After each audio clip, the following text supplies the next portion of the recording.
రేపు సంగారెడ్డిలో నిర్వహించే ముఖ్యమంత్రి సభను విజయవంతం చేయాలని నర్సాపూర్ కాంగ్రెస్ పార్టీ నియోజకవర్గ ఇన్ఛార్జ్ ఆవుల రాజిరెడ్డి పిలుపునిచ్చారు. శుక్రవారం నర్సాపూర్ పట్టణంలో విలేకరులతో ఆయన మాట్లాడుతూ నియోజకవర్గంలోని నాయకులు, కార్యకర్తలు సభకు పెద్ద సంఖ్యలో ప్రజలు, పార్టీ శ్రేణులు తరలివచ్చేలా అవసరమైన ఏర్పాట్లు చేయాలని సూచించారు. ముఖ్యమంత్రి సభను విజయవంతం చేయడం కోసం ప్రతి నాయకుడు, కార్యకర్త బాధ్యతగా పనిచేయాలని ఆయన కోరారు. సభకు ప్రజలను సమీకరించేందుకు క్షేత్రస్థాయిలో విస్తృతంగా ప్రచారం నిర్వహించాలని సూచించారు.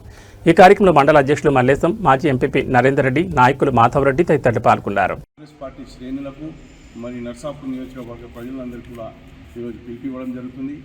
పెద్ద సంఖ్యలో రేపు ఇక్కడ నుంచి మరి సంగారెడ్డి పట్టణానికి ముఖ్యమంత్రి గారి సభకు అందరూ కూడా చేరడం, ఆ సభను సక్సెస్ చేసే కార్యక్రమంలో అందరం పాలు పంచుకుంటామని మీకు తెలియజేస్తున్నాను. ఈ కార్యక్రమం రేపు ప్రారంభమయ్యే కార్యక్రమం రేపు మన జిల్లాలో ఉన్నటువంటి 10 నియోజకవర్గాల నుంచి కూడా లబ్ధిదారులను గుర్తించారు. దాంట్లో లాంఛనంగా కొంతమందికి ముఖ్యమంత్రి గారి చేతుల మీదకి వెళ్ళి రేపు ఈ 10 నియోజకవర్గాలకు సంబంధించిన వారికి ఇవ్వడం జరుగుతుంది. ఇదే కార్యక్రమాన్ని మళ్ళీ 33 జిల్లాల్లో కూడా మరి తిరిగి ప్రారంభించడం జరుగుతుంది.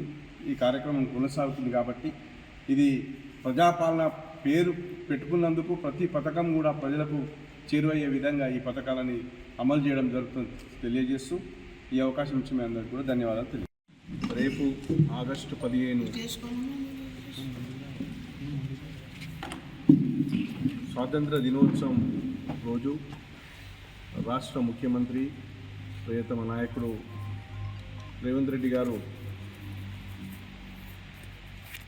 రేపు సంగారెడ్డి పట్టణానికి మధ్యాహ్నం 2 గంటలకు రావడం జరుగుతుంది.